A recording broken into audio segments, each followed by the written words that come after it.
আসসালামু আলাইকুম। আজ আমি আপনাদের সঙ্গে রান্না করে দেখাবো আস্ত মুরগির রোস্ট। আর অনেকেই কিন্তু এই আস্ত মুরগির রোস্টটা রান্না করতে গেলে অনেক ঝামেলা পোহাতে হয়। আজকে আমি আপনাদের সঙ্গে A to Z রেসিপিটি নিয়ে হাজির হয়ে গেলাম। তাহলে ভিডিওটি শুরু থেকে শেষ পর্যন্ত দেখতে থাকুন। আস্ত চিকেন রোস্ট রান্না করার জন্য এখানে আমি একটা আস্ত চিকেন নিয়ে নিলাম। আর এই মুরগিটা হয়েছে আমাদের সোনালী মুরগি। আপনারা চাইলে কিন্তু ব্রয়লার মুরগি দিয়েও এই রোস্টটা রান্না করে নিতে পারেন। তাছাড়া দেশি মুরগি দিয়েও এই রোস্টটা করতে পারবেন। এখন যেটা করতে হবে, এই চিকেনটাকে একটা ছুরির সাহায্যে এভাবে একটু দাগ কেটে নিতে হবে। তাতে করে কি হবে, চিকেনের মধ্যে কিন্তু সুন্দর করে মশলাগুলো ঢুকে যাবে। পুরো লেগ পিসটাই কিন্তু এভাবে আমি একটু কেটে দিচ্ছি। বুকের অংশটাকে এভাবে একটু ছুরিটা দিয়ে চিড়ে দিব। এই যে এভাবে করে চিকেনটাকে আমি চিড়ে নিলাম। এখন এটাকে ভালো করে আমি ধুয়ে নিচ্ছি। চিকেনটাকে ভালো করে আমি ধুয়ে নিয়েছি। এখন এখানে 1 চা চামচ পরিমাণ লবণ দিয়ে দিব, আর 1/4 চা চামচ পরিমাণ লাল মরিচের গুঁড়া, 1/4 চা চামচ পরিমাণ হলুদের গুঁড়া। লবণ, হলুদ, মরিচটাকে চিকেনের গায়ের সাথে এইভাবে করে লাগিয়ে নিব। এভাবে দিয়ে যদি চিকেনটা ভাজেন তাহলে কি হবে, চিকেনের কালারটা কিন্তু সুন্দর আসবে। ভালো করে লবণ হলুদটা চিকেনের গায়ের সাথে আমি লাগিয়ে নিব। এখন যেটা করবো, একটা ঢাকনা দিয়ে থেকে 5 মিনিট এটাকে রেস্টে রেখে দিচ্ছি। আস্ত চিকেন রান্না করার জন্য আমি একটা মশলা তৈরি করে নিব। আর মশলা তৈরির জন্য এখানে আমি 1/2 চা চামচ পরিমাণ শাহি জিরা নিয়ে নিলাম, 1 চা চামচ পরিমাণ আস্ত জিরা, 3 টুকরো দারচিনি, আর এই যে দেখুন সাইজটা কেমন করে নিলাম। একটা জয়ফলের 3 ভাগের 1 ভাগ নিয়ে নিলাম। জৈত্রিক আমি এই যে একটা ফুল নিয়ে নিয়েছি। বড় এলাচ একটা, 3টা ছোট এলাচ, আর 1 চা চামচ পরিমাণ কালো গোলমরিচ। এই মশলাগুলো চাইলে আপনারা ভেজে গুঁড়া করে নিতে পারেন। আমি কি করব, আমি এভাবেই মশলাগুলো গুঁড়া করে নিব। চুলার মধ্যে আমি একটা প্যান বসিয়ে দিলাম, আর এখানে 1 কাপ পরিমাণ তেল দিয়ে দিব। আচ্ছা, এই রোস্টটা রান্না করতে গেলে কিন্তু তেলের পরিমাণটা একটু বেশি লাগবে। কেন একটু বেশি করে লাগবে সেটা আমি বলে দিই। কারণ এই তেলের মধ্যে আমরা পেঁয়াজ বেরেস্তা করব, এটার মধ্যে মুরগি ভাজবো, তারপর এটার মধ্যে কিন্তু রোস্টটা রান্না করব। তেলটাকে কিছুক্ষণ গরম করে নিব। তেলটা যখন কিছুটা গরম হয়ে যাবে, 1 কাপ পরিমাণ এখানে পেঁয়াজ আগে থেকে কুচি করে রেখে দিয়েছিলাম। এই পেঁয়াজ কুচিটাকে হাত দিয়ে এভাবে একটু ছাড়িয়ে দিব। পেঁয়াজটা দিয়ে দিলাম, আর এখানে 1 চা চামচ পরিমাণ চিনি দিয়ে দিব। পেঁয়াজের সাথে যদি এই চিনিটা দেওয়া হয় তাহলে কি হবে, পেঁয়াজটা কিন্তু খুব তাড়াতাড়ি বেরেস্তা হয়ে যাবে, আর পেঁয়াজের যে বেরেস্তার কালারটা সেটাও সুন্দর আসবে। তো চুলার আঁচ হাইয়ে রেখে এই পেঁয়াজটাকে আমি এইভাবেই কিছুক্ষণ ভেজে নিচ্ছি। চুলার আঁচ বাড়িয়ে রেখে কিছুক্ষণ কিন্তু ভেজেছি। আর এই যে দেখুন পেঁয়াজের কালারটা কিন্তু ব্রাউন হতে শুরু হয়ে গিয়েছে। আর বেশি ব্রাউন করা যাবে না। বেশি ব্রাউন করলে কি হবে, যখন এই বেরেস্তাগুলো তেল থেকে উঠাবেন তখন এগুলো কালো কালো হয়ে যাবে। তো আমি এই ব্রাউনেই নামিয়ে নিচ্ছি। তাহলে কি হবে, একদম পারফেক্ট একটা পেঁয়াজ বেরেস্তা পাওয়া যাবে। আর এই যে এখন এই প্যানের মধ্যে ম্যারিনেট করা চিকেনটা দিয়ে দিব। চিকেনটা গরম তেলে দেওয়ার সঙ্গে সঙ্গে কি করবেন, হাতলটা দিয়ে এটাকে উল্টিয়ে পাল্টিয়ে দিবেন। তাহলে কি হবে, চিকেনের শেপটা কিন্তু সুন্দর থাকবে। চুলার আঁচ মিডিয়াম রেখে চিকেনটাকে উল্টিয়ে পাল্টিয়ে আমি ভেজে নিব। চুলার আঁচ মিডিয়াম রেখে 3-4 মিনিট উল্টিয়ে পাল্টিয়ে চিকেনটাকে কিন্তু আমি ভেজে নিয়েছি। আবার যখন চিকেনটা ভাজবেন একদম কিন্তু কড়কড়া করে ভাজবেন না। তাতে করে কি হবে, রোস্ট রান্না করার পর কিন্তু এটা সফট হবে না।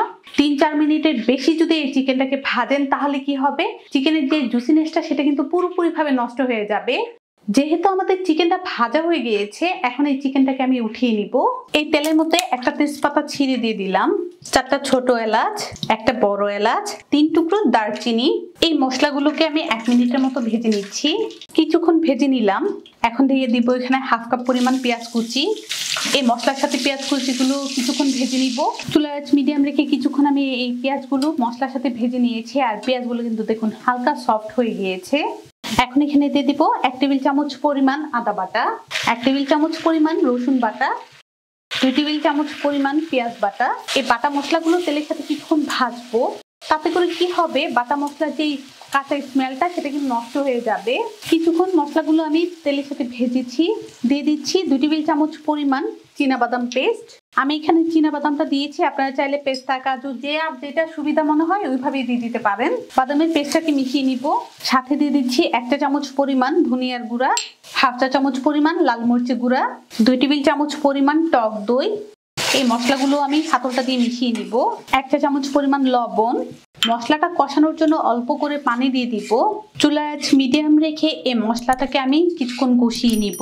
আচ্ছা, রোস্টের জন্য এই মশলাটা যত বেশি আপনি কষাবেন ততই কিন্তু আপনার রোস্টটা খেতে ভালো লাগবে।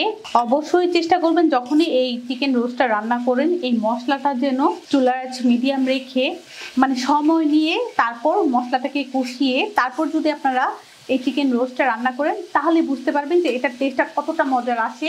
3-4 মিনিট মশলাটাকে আমি এভাবেই কষিয়ে নিয়েছি।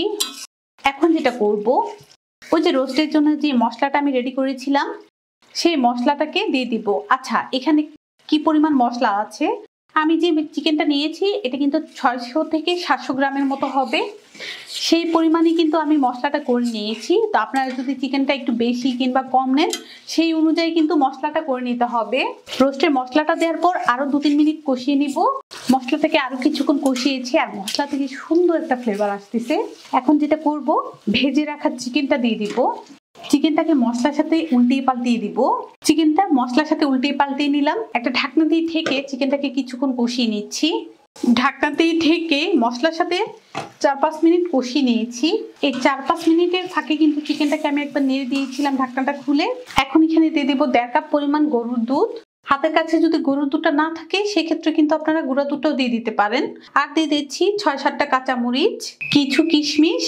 চুলার আঁচ মিডিয়াম রেখে আরো কিছুক্ষণ এটাকে আমি রান্না করে নিব।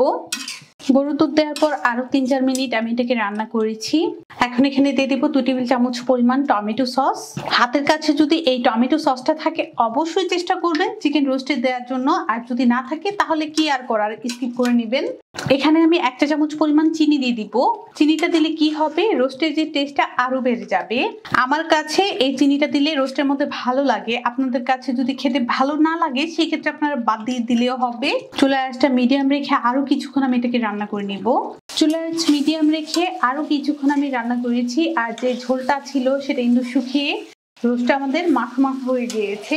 আর এই যে দেখুন, আমি লবণটা একটু চেক করে দেখবো লবণটা আমাদের পারফেক্ট হয়েছে কিনা।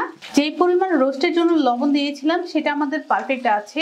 আর লবণটা দেওয়ার সময় অবশ্যই একটু বুঝে দিবেন, কারণ আমরা যে সসটা দিয়েছি সসের মধ্যে কিন্তু লবণ আছে। এখন যেটা করব, 1/4 চা চামচ পরিমাণ কেওড়া জল দিয়ে দিব। কেওড়া জল দিলে কি হবে, রোস্টের যে ফ্লেভারটা এটা কিন্তু আরো স্ট্রং হয়। আপনাদের হাতের কাছে থাকলে দিবেন, আর না হলে কিন্তু গোলাপ জলটাও দিতে পারেন। এখন যেটা দিব, ওই যে শুরুর দিকে আমরা বেরেস্তা করে রেখে দিয়েছিলাম সেই বেরেস্তাটা ভেঙে এখানে দিয়ে দিচ্ছি।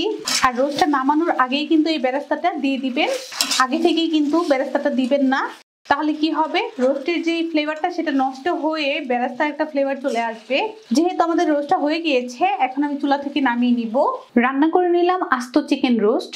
আশা করছি খুব সহজভাবে ঘরোয়া মশলা দিয়ে রান্না করে দেখাতে পেরেছি। রেসিপি ভালো লাগলে চ্যানেলটাকে সাবস্ক্রাইব করে নেবেন। সবাই ভালো থাকবেন, সুস্থ থাকবেন, আমার জন্য দোয়া করবেন। আল্লাহ হাফেজ।